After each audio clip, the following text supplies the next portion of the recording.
حي على الفلاح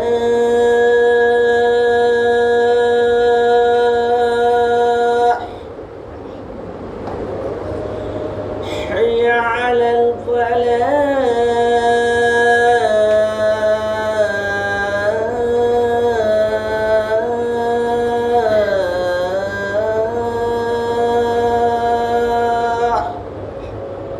إن الحمد لله نحمده ونستعينه ونستغفره ونعوذ بالله من شرور أنفسنا ومن سيئات أعمالنا.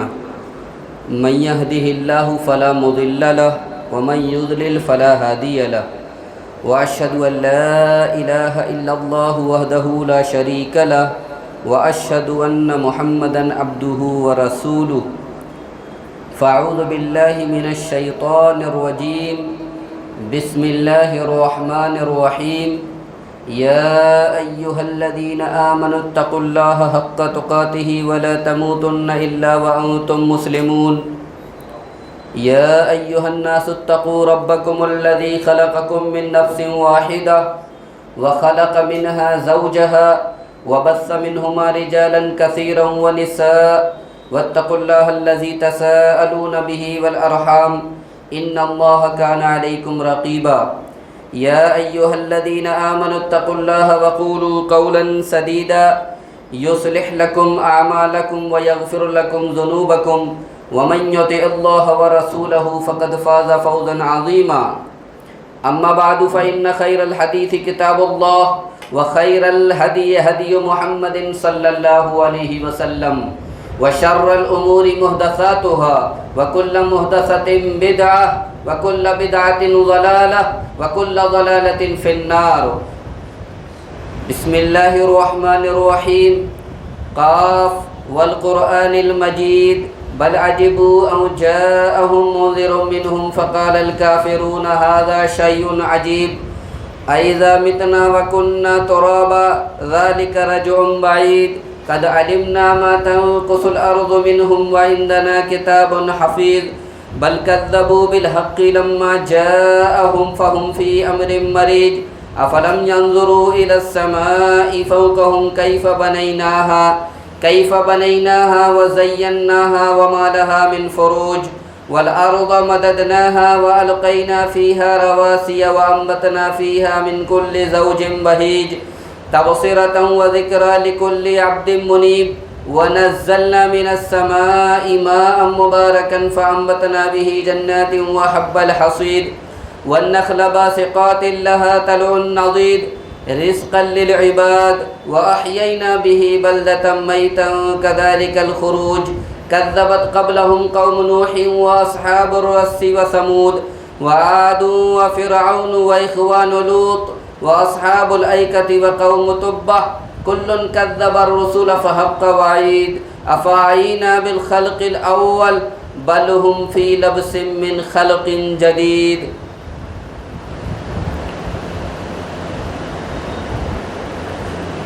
بسم الله الرحمن الرحيم. يا أيها الذين آمنوا إن جاءكم فاسق بنبأ فتبينوا أن تصيبوا قوما بجهالة فتصبحوا على ما فعلتم نادمين. تمام قسم کی تعریف و توصیف، حمد و ثنا، کبریائی، عزت، بزرگی، عبادت اللہ رب العالمین کے لیے ہے، جو اس کائنات کا خالق ہے، مالک ہے، رازق ہے، حاکم ہے. اسی کی اس کائنات پر بادشاہت ہے اور حکمرانی ہے. بعدہ لاکھوں کروڑوں درود و سلام ہوں آخری نبی تاجدار مدینہ سرور کائنات جناب محمد الرسول اللہ صلی اللہ علیہ وسلم پر. اللہم صلی وسلم علی نبینا محمد. حاضرین جمعہ، آج کے اس خطبہ جمعہ میں ہم سورہ حجرات کی چند آیات اور ان کا ترجمہ اور ان کی مختصر تشریح آپ حضرات کے سامنے پیش کریں گے انشاءاللہ۔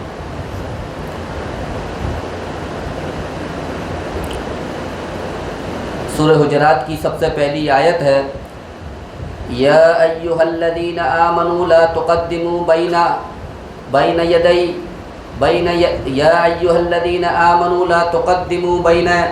یدی اللہ ورسولہ واتقوا اللہ ان اللہ سمیع علیم، کہ اے ایمان والو تم اللہ اور اس کے رسول سے آگے نہ بڑھو اور اللہ سے ڈرتے رہو، بلا شبہ اللہ رب العالمین سننے والا اور جاننے والا ہے۔ اس آیت کریمہ میں اللہ رب العالمین نے اہل ایمان سے خصوصی طور پر یہ کہا ہے کہ تم اللہ اور اس کے رسول سے آگے نہ بڑھو اور اللہ سے ڈرتے رہو، اللہ رب العالمین سننے والا اور جاننے والا ہے۔ اللہ اور اس کے رسول سے آگے بڑھنے کا مطلب کیا ہے؟ اللہ اور اس کے رسول سے آگے بڑھنے کا مطلب یہ ہے کہ جب اللہ اور اس کے رسول کی کوئی بات آ جائے تو ہم بلا چو چرا تسلیم کر لیں، ہم اپنی عقل نہ دوڑائیں، ہم یہ نہ کہیں کہ میری سمجھ میں یہ بات آتی ہے، میرے حساب سے ایسا ہونا چاہیے، یا بغیر قرآن حدیث کے جانے بغیر قرآن حدیث کے علم کے ہم کوئی فتویٰ دے دیں یا ہم بدعات کو ایجاد کرتے پھریں، یعنی جو چیز کتاب و سنت کے اندر نہیں ہے ہم ان کو عام کریں، ان کو پھیلائیں، یہ اللہ اور اس کے رسول سے آگے بڑھنا ہے۔ اگر ہمیں پتہ چل جائے کہ ہم نے جو بات کہی ہے وہ کتاب و سنت کے خلاف ہے تو ہمارے اوپر لازمی ہے، ناگزیر ہے، ضروری ہے کہ ہم رجوع کر لیں۔ اگر اس کے باوجود کوئی یہ کہتا ہے کہ میرے حساب سے یہ مسئلہ اس طرح ہونا چاہیے، میرے حساب سے یہ بات اس طرح ہے، میں یہ سمجھتا ہوں کہ یہ چیز اس طرح ہے، تو سمجھ لو کہ وہ اللہ اور اس کے رسول سے آگے بڑھ رہا ہے۔ سورہ حجرات کی اس آیت میں منع کیا گیا ہے کہ اللہ اور اس کے رسول سے آگے مت بڑھو۔ اگر آپ دینی بات چیت کر رہے ہیں، کوئی دینی مسئلہ بتا رہے ہیں، کسی دینی امر کی آپ وضاحت کر رہے ہیں تو ضروری ہے کہ آپ کتاب و سنت کے مطابق بات کریں۔ اگر آپ اپنی عقل دوڑاتے ہیں، اپنا دماغ چلاتے ہیں اور یہ کہتے ہیں میری رائے یہ ہے، میں یہ سمجھتا ہوں، یا ہمارے امام نے یہ بتایا ہے، تو سمجھ لیجئے کہ آپ اللہ اور اس کے رسول سے آگے بڑھ رہے ہیں۔ پھر اللہ رب العالمین نے کہا اتقوا اللہ، ڈرتے رہو اللہ تعالیٰ سے، کہ اللہ تعالیٰ تمہاری پکڑ کر سکتا ہے، وہ تمہارے تمام معاملات کو دیکھ رہا ہے اور جان رہا ہے اور تمام باتوں کو سن رہا ہے۔ ان اللہ سمیع علیم، اللہ تعالیٰ سن رہا ہے اور جان رہا ہے، تم جو کچھ کہہ رہے ہو، جو کچھ کر رہے ہو، اگر وہ کتاب و سنت کے خلاف ہے تو اللہ رب العالمین تمہاری ضرور پکڑ کرے گا۔ اگلی آیت میں اللہ رب العالمین نے فرمایا یا ایھا الذین آمنوا لا ترفعوا اصواتکم فوق صوت النبی فوق صوت النبی ولا تجہروا له بالقول كجهر بعضکم لبعض ان تحبط اعمالکم وانتم لا تشعرون۔ اے ایمان والو، تم اپنی آوازوں کو اللہ کے نبی کی آواز پر بلند نہ کرو، اور تم جب ان سے بات چیت کرو تو اس طرح بات نہ کرو جس طرح تم آپس میں بات کرتے ہو، اور تمہاری آواز ان کی آواز سے اونچی نہ ہو جائے، کہیں ایسا نہ ہو کہ تمہارے اعمال سارے برباد ہو جائیں اور تمہیں شعور بھی نہ ہو، تمہیں احساس بھی نہ ہو، تمہیں علم بھی نہ ہو۔ اللہ کے نبی کی آواز پر آواز بلند کرنے کے کئی مطلب ہیں۔ ایک مطلب یہ بھی ہے کہ جب اللہ کے نبی کی بات آ جائے، جب اللہ کے نبی کا فرمان آ جائے، جب اللہ کے نبی صلی اللہ علیہ وسلم کا کوئی عمل ہمارے سامنے آ جائے، جب اللہ کے نبی صلی اللہ علیہ وسلم کا کوئی حکم ہمارے سامنے آ جائے، تب ہمارے لیے کوئی گنجائش نہیں ہے کہ ہم یہ کہیں کہ ہم تو اس طرح کریں گے، ہمارے امام نے تو یہ کہا ہے، یا ہم اس حکم کے یا اس حدیث کے خلاف عمل کرتے پھریں۔ تو گویا کہ ہم اللہ اور اس کے رسول یا اللہ کے نبی صلی اللہ علیہ وسلم کی کی آواز پر اپنی آواز کو بلند کر رہے ہیں۔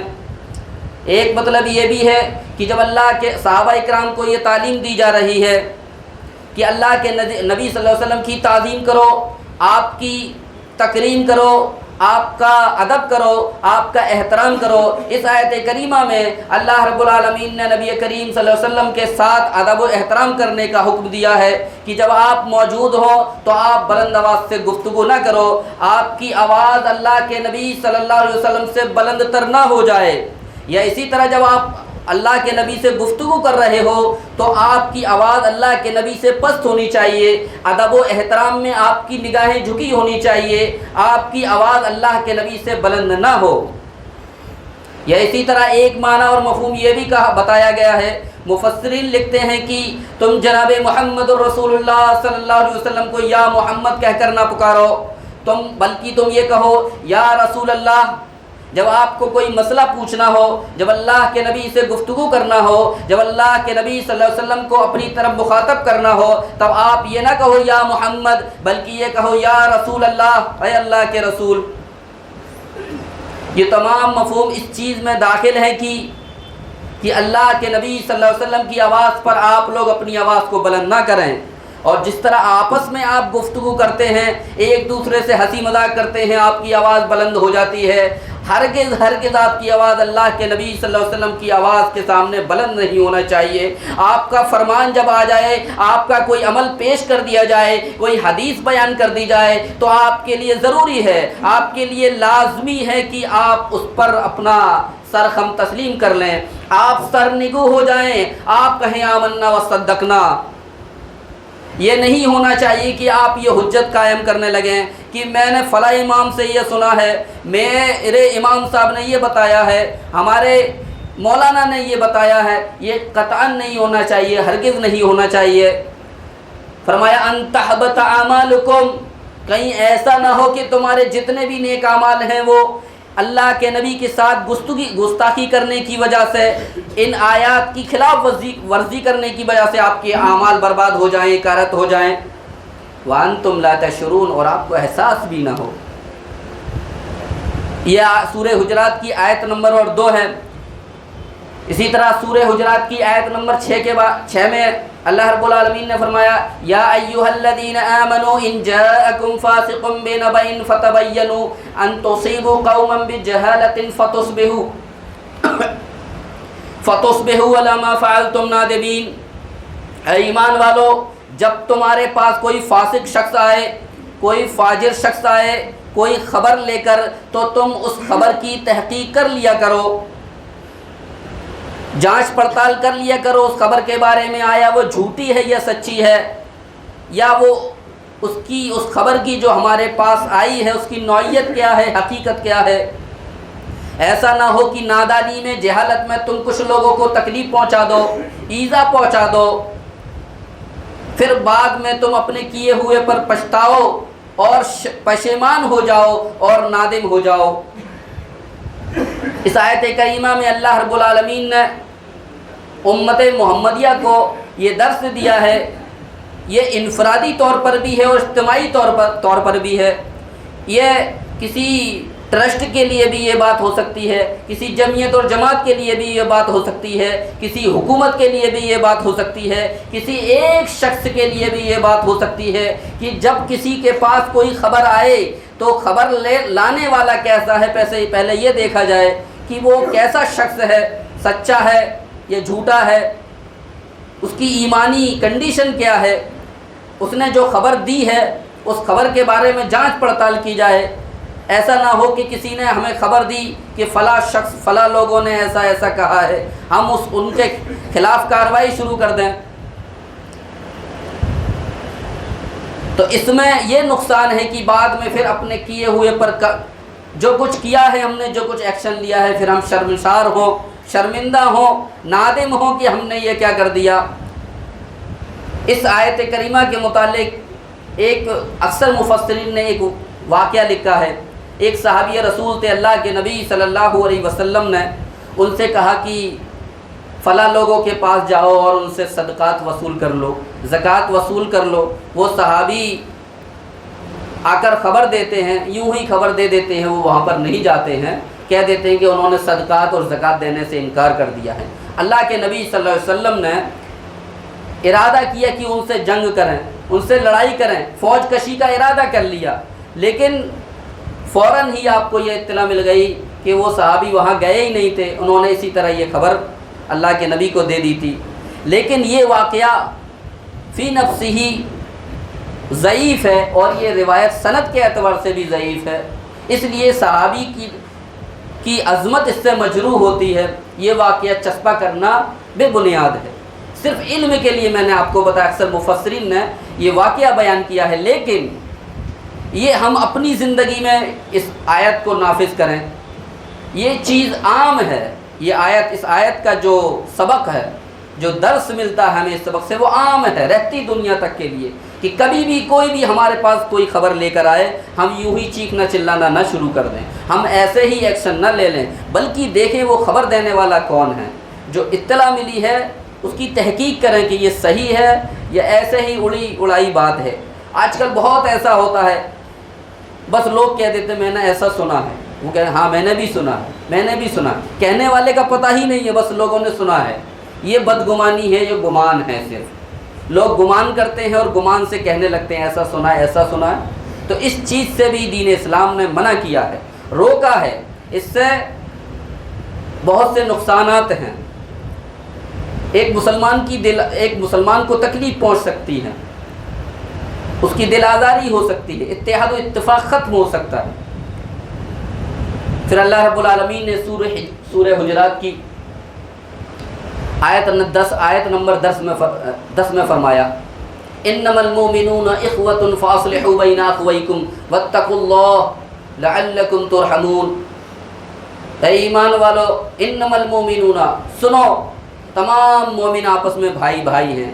جب دو بھائیوں کے درمیان اختلاف ہو جائے، لڑائی ہو جائے، جھگڑا ہو جائے، تو تم صلح کرا دیا کرو، لعلکم ترحمون، تاکہ تمہارے ساتھ رحم کا معاملہ کیا جائے، تمہارے ساتھ اللہ رب العالمین رحم کرے۔ تو دو مسلمانوں میں لڑائی جھگڑا ہو جانا، نا اتفاقی ہو جانا، یہ کوئی بڑی بات نہیں ہے، لیکن دین اسلام نے کہا ہمارے اوپر ذمہ داری عائد ہوتی ہے کہ جب دو لوگوں کے درمیان نا اتفاقی ہو جائے، اختلاف ہو جائے، تو ہم صلح کرا دیں ان کے درمیان۔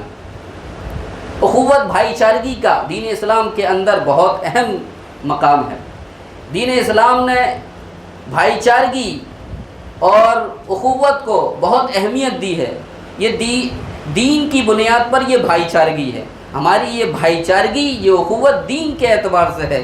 تو دین اسلام نے کہا، اللہ تعالیٰ نے کہا کہ اگر لڑائی جھگڑا ہو جائے تو ان کو ایسے ہی نہ چھوڑو کہ لڑتے رہو آپس میں، اسی طرح ٹوٹے پھوٹے رہو آپس میں، چار لوگ ادھر، چار لوگ ادھر، چار لوگ ادھر۔ فَأَصْلِحُوا بَيْنَكُمْ فَأَصْلِحُوا بَيْنَ أَخْوَيْكُمْ، اپنے دونوں بھائیوں کے درمیان صلح کرا دو، اور اس میں بھی اللہ تعالیٰ سے ڈرتے رہو۔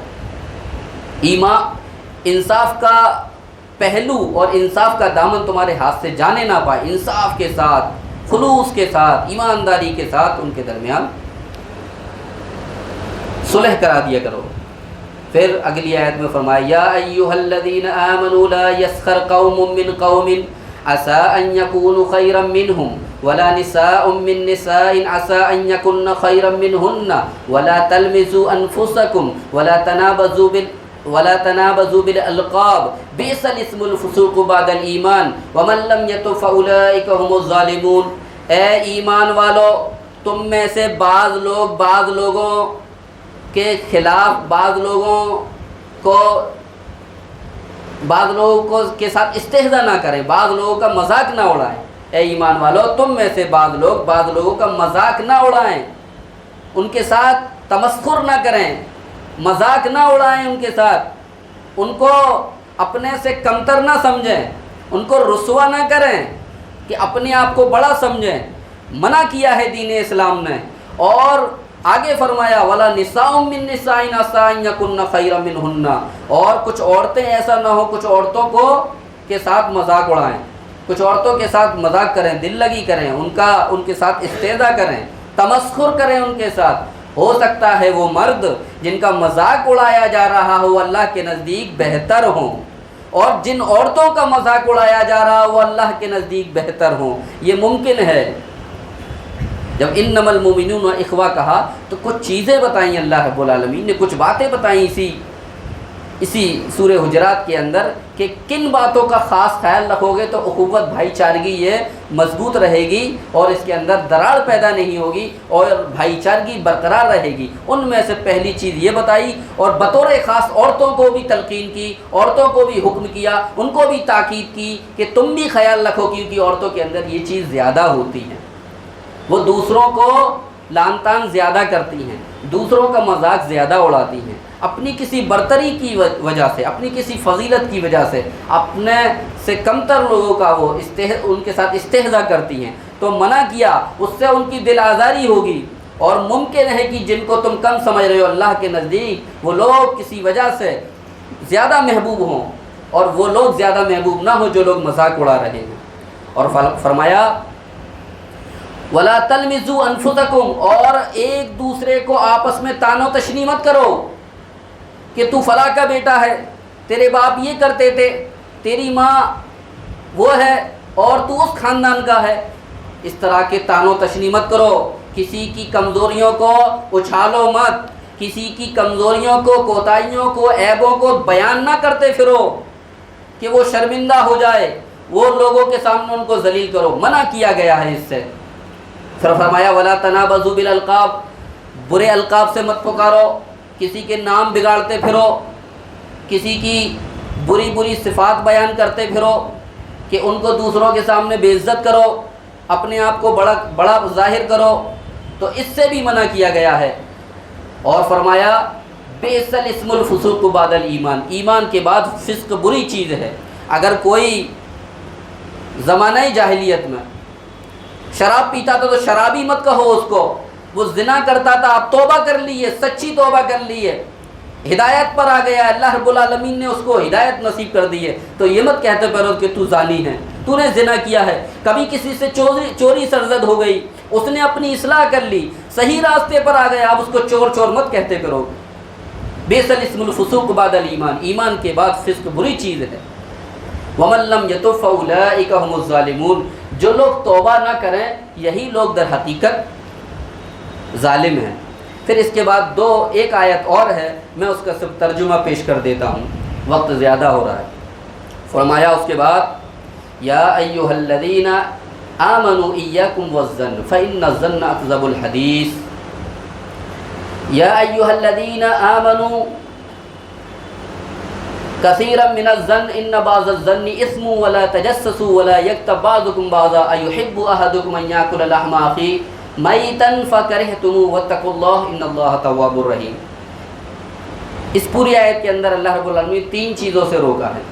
ایک کہا کہ تم بدگمانی مت کرو، بدگمانی بہت بری چیز ہے۔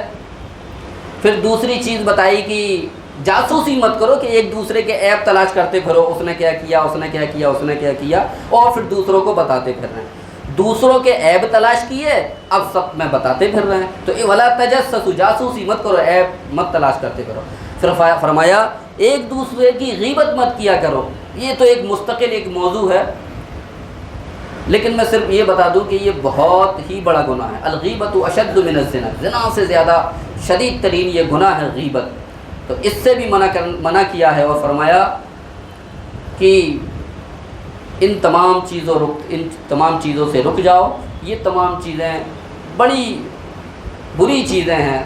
غیبت کو تشبیہ دی ہے مردار بھائی کے کھانے سے، اور فرمایا واتقوا اللہ، اللہ کا تقوی اختیار کرو، بے شک اللہ رب العالمین توبہ قبول کرنے والا اور رحم کرنے والا۔